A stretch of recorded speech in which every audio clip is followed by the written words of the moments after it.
Hello, this is Keigh-Cee from the Teaching and Learning Center. In this video, I'm going to discuss how to create a study plan to help you be successful in your courses. Let's start with why creating a study plan is beneficial. Creating a study plan can help you reduce stress because everything is organized and in one place. It can help you become a more active learner who takes charge of their coursework. It can help you be more organized, and it can help you focus and get more accomplished. Sure, making a study plan takes time, but it's time well spent. Having a study plan will help you get more done and faster, and it will help you achieve the grades that you want. There are different types of study plans. In this video, I will focus on creating a weekly study plan. Weekly study plans are made 1 week at a time. I recommend making one at the beginning of each week. Weekly study plans are often very detailed and specific, usually including time blocking methods and a lot of structure. They're best made in a planner, a digital calendar, or on a template like the one that's included in the description below.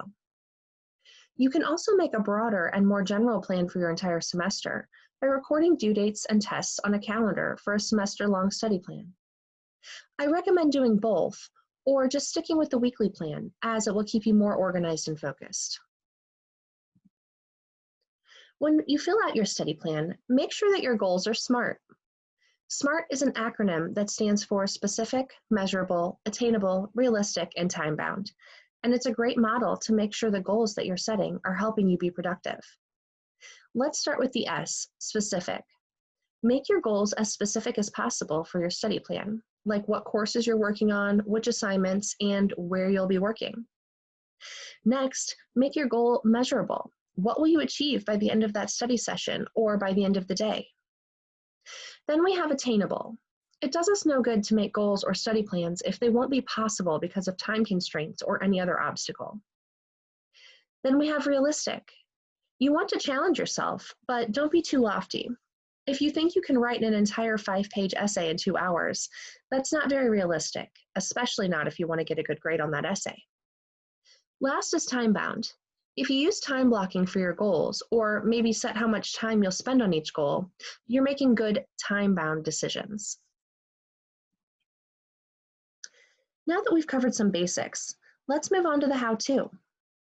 When creating your study plan, begin with planned school appointments and activities like class or lab times, tutoring appointments, and study groups.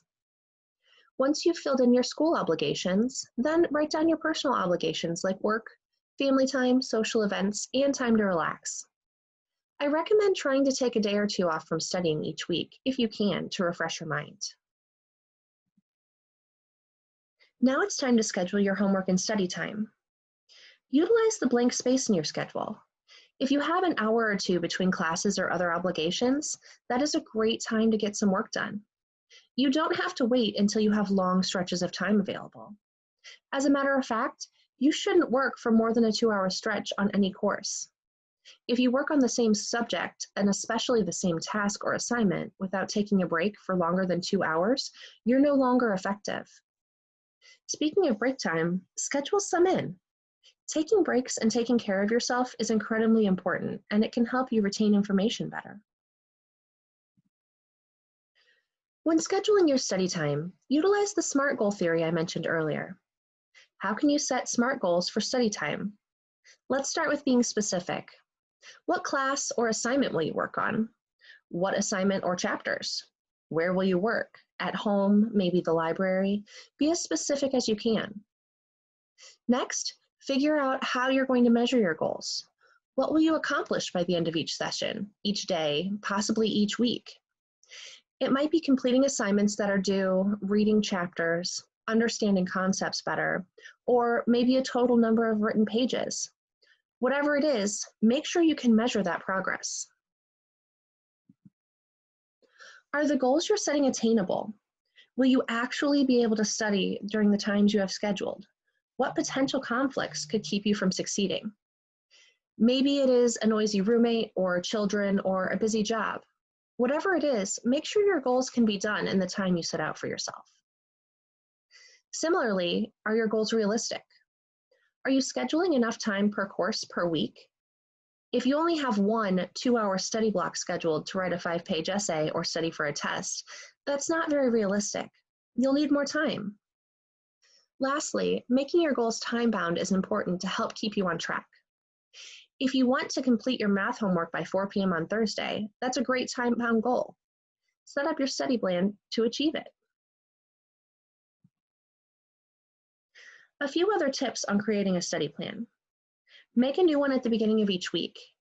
If it's digital, you can reuse your class times and other predictable obligations, but go in and adjust the rest of the plan according to your week. Don't expect the same schedule to work for every week. Also, prioritize assignments by due date. Don't work on your favorite class first and least favorite last when the assignment for your last class is due first. Also, work on regular credit or higher credit courses before extra credit assignments. Record all of your due dates in your weekly study plan so none of them pass without your notice. And break down your study plan and assignments into daily to-do lists. A to-do list can be very motivating and help you stay focused. Lastly, try color coordinating your classes for easier readability and organization. Here's a sample study plan, using the template found in the description below. Notice that the study plan is organized. It includes both personal and school commitments, and it's color-coded and easy to read and follow for the entire week. Another thing you may notice about this study plan is that not every hour of every day is time blocked.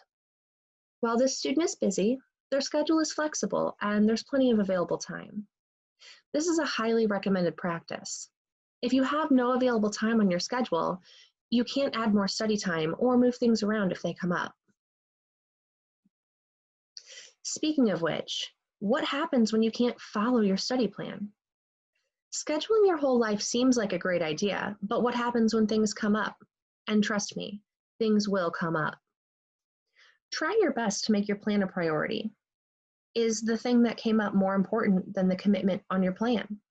For example, if you plan to study for your chemistry midterm, but your friends want to hang out, you should probably follow your study plan and stay home. But what do you do if the thing that comes up is more important or is unavoidable? Then you should trade time, don't steal it. When unexpected events arise, decide immediately to find that time elsewhere on your schedule to make up your study time. You might have to cut out or postpone something fun, but prioritizing your schoolwork is one of the keys to success. Hopefully, you have some unscheduled time in your schedule plan, so you have some flexibility, like I mentioned on the last slide. This flexibility will help you keep your school and personal life in balance. If you're not sure how to get started on your study plan, or if you need help with studying, a writing consultation, or tutoring, the Teaching and Learning Center is here to help you. We can help with almost every class on campus, and we offer both in-person and online sessions. You can find us under Student Resources and Wired to make an appointment, or you can chat with us on our Discord server.